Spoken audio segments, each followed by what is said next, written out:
This is the Top Gear. The Top Gear recreation set. Yes. Yeah. So obviously you're a big fan of the show. You said that those guys basically got you started. Well, yeah, even before that, I was obsessed with Top Gear. You know, it wasn't even in the U.S. Like, you'd have to watch it through the iPlayer and get like a VPN and all that stuff. Obviously, the biggest show in the world, so I'm not alone in that respect. No. But I remember telling a friend, and he remembers me saying this, is like, man, if they do Top Gear US, I would love to do it. Not even a year after saying that, they announced Top Gear US with Rutledge, Adam, and Tanner Faust. It's funny because that show found their own kind of groove and footing, and it was actually good. And now I've worked with two of them, Adam Ferrara and Rutledge. Both have come to Barrett-Jackson. How did you get hooked up with Barrett-Jackson? So it's kind of complicated because it started from my show that was on Motor Trend. The first season actually aired on the History Channel. The show was a cold email from a guy saying, hey, your YouTube would make a good TV show. Do you want to try it? And That's it. I was like, okay. So I signed a holding deal with him to where he just pitched me to networks.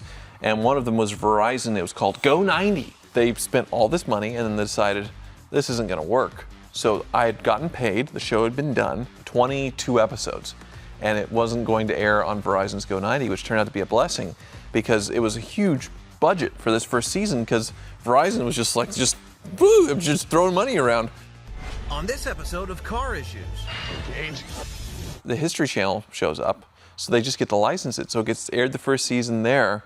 It does well enough to we're like, hey, how about a second season? Well, here's what it actually cost.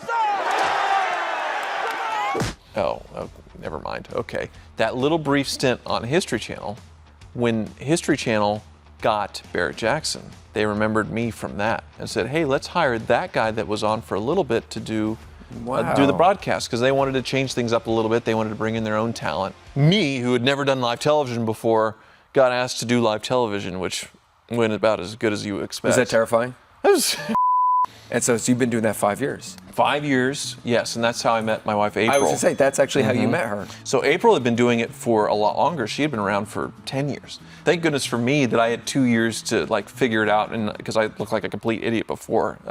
She would have thought, well, she still probably thinks I'm an idiot.